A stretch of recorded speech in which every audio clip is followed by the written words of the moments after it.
Oliver had always prided himself on his poker face. In the diplomatic corps of the Terran Alliance, it was a survival skill. The galaxy was full of species with enhanced senses.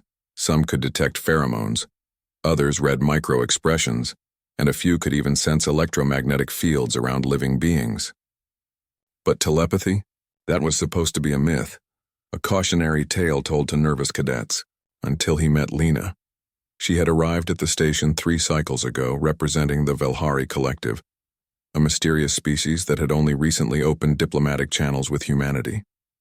The Velhari were stunning to behold, tall and ethereal, with skin that shimmered like oil on water, shifting through subtle hues of violet and silver. Their eyes were depthless pools of black, and when they moved, it was with an unsettling grace that made them seem almost weightless. Lena was assigned as Oliver's counterpart for the trade negotiations.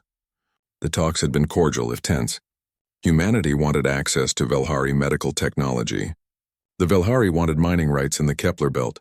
Standard exchange, nothing unusual, except Oliver couldn't shake the feeling that Lena knew more than she should. It started small. During their second meeting, Oliver had been silently calculating whether the Velhari's proposed terms would bankrupt 3 colonies, when Lena suddenly said, "The colonies will adapt. Your species always does." He'd brushed it off as coincidence. Maybe his expression had given something away. But then it happened again, and again. When Oliver privately wondered if her translator was malfunctioning, she smiled and switched to flawless English. When he thought about how her eyes reminded him of deep space, she tilted her head and said, "You've spent time in the outer systems, haven't you? There's a darkness there that changes people." By the 4th meeting, Oliver was unnerved. He sat across from her in the observation lounge, the rings of Saturn filling the viewport behind her like a cosmic halo. They were alone, his supervisor's idea to build rapport. Oliver's mind raced with questions he couldn't ask aloud. Can she actually read minds? That's impossible. The xenobiology report said nothing about telepathy. Maybe she's just incredibly perceptive. Maybe I'm being paranoid. Maybe. "You're not paranoid," Lena said softly, not looking up from her datapad. Oliver's blood turned to ice. "What did you say?" She finally met his gaze, those bottomless eyes holding something that might have been amusement. "You think very loudly, Oliver. It's rather endearing, actually." He stood abruptly, his chair scraping against the floor. "You've been reading my thoughts this entire time?" "Reading implies effort." Lena set down her pad with careful precision. "Your thoughts simply exist, like sound waves in air. I don't read them any more than you read the words someone speaks. I simply hear them." "That's—" Oliver struggled for words, his mind a tempest of violation and fury. "That's an invasion of privacy. You should have disclosed this ability." "Should we?" Lena stood as well, moving around the table with that unnatural fluidity. "Tell me, Oliver, do you disclose that you have ears before entering negotiations? That you can see facial expressions? Read body language? That's completely different, is it?" She stopped a few feet away, her head tilted in that peculiar way. "For my people, thought and speech are the same thing. We evolved in oceans where sound traveled poorly. Our ancestors learned to sense the electrical impulses in each other's nervous systems, what you would call thoughts. To us, asking us not to perceive thoughts is like asking you to conduct diplomacy while deaf and blind." Oliver's anger faltered, replaced by a creeping dread. "So every negotiation, every private conversation I thought I was having with myself, I heard." Lena's expression softened, or at least, Oliver thought it did. Velhari faces were hard to read. "I heard your concerns about your mother's illness, your guilt about leaving Earth, your fear that you're not clever enough for this assignment, your loneliness." Humiliation washed over him. "Why didn't you say something? Would you have believed me? Your species spent the last century convinced telepathy was fiction." She moved to the viewport, her reflection ghostly against the stars. "Besides, I rather enjoyed listening. Human thoughts are chaotic, beautiful in their way, like watching a storm. This is why the collective stayed isolated for so long, isn't it?" Oliver realized. "You knew that once other species learned what you could do, they'd never trust you." "Yes." The admission was heavy with centuries of loneliness. "We are by nature transparent to each other.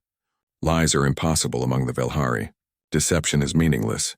When we finally reached the stars and encountered other civilizations, we discovered we were frightening. Species after species rejected us, some violently. Oliver thought of the xenophobia that still plagued human society, the suspicion toward anything too different. He imagined being a species that could never hide, never pretend, always exposed to the judgments and fears of others. "So why reveal yourselves now?" he asked. "Why risk it?" Lena turned back to him, and for the first time Oliver saw genuine emotion in those alien features, something like hope, tinged with desperation. "Because we're dying, Oliver. A plague ravages our worlds, something our medicine cannot cure. We've listened to the thoughts of every species in this sector, searching for help, and only humanity, chaotic, brilliant, stubborn humanity, thinks in patterns that might solve it. You need us." "We do." She stepped closer, and Oliver realized she was trembling. "But more than that, we need to believe that not all species will reject us once they truly know us. We need to believe that honesty can be met with understanding rather than fear." She's terrified, Oliver thought. This entire negotiation, she's been terrified of rejection. "I know," Lena whispered. And Oliver saw wetness in her eyes, tears, he realized. The Vilhari could cry. "I hear every fearful thought, every moment of doubt. But I hear the compassion too. The curiosity, the capacity for understanding that makes your species unique." Oliver stood frozen, his mind reeling through implications. The diplomatic corps would have a collective seizure when they learned about this. Security protocols would need complete overhauls. Every interaction with the Vilhari would need reframing. But underneath the practical concerns, something else emerged. Wonder. "What am I thinking right now?" he asked quietly. Lena smiled, a real smile, sad and genuine.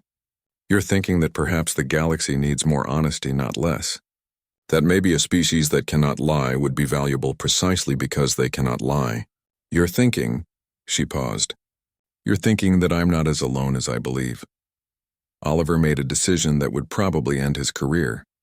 "The medical data on the plague, send it to me, all of it. I'll get our best xenobiologists working on it immediately. Off the record.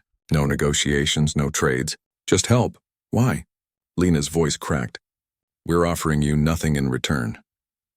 "Because you can't lie about needing help," Oliver said. "And I can't lie to myself about what the right thing to do is. Not when you're listening." For a long moment they stood in silence, human and alien, separated by evolution and united by understanding. Outside, Saturn rotated in eternal indifference, its rings a reminder that some things in the universe were simply beautiful because they were.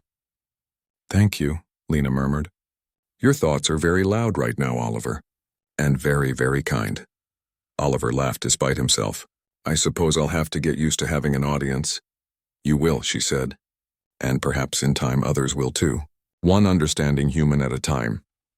As they returned to the negotiation table, Oliver realized the galaxy had just become infinitely more complicated, but also perhaps infinitely more honest. And in a universe built on careful diplomacy and hidden agendas, that might be exactly what humanity and the Vilhari needed most. The HFY moment wasn't in humanity's strength or technology. It was in a simple choice: to offer help to a terrified species that had gambled everything on honesty. To meet vulnerability not with fear but with compassion. Sometimes being human meant being the species that chose understanding over suspicion, even when it would have been easier to walk away.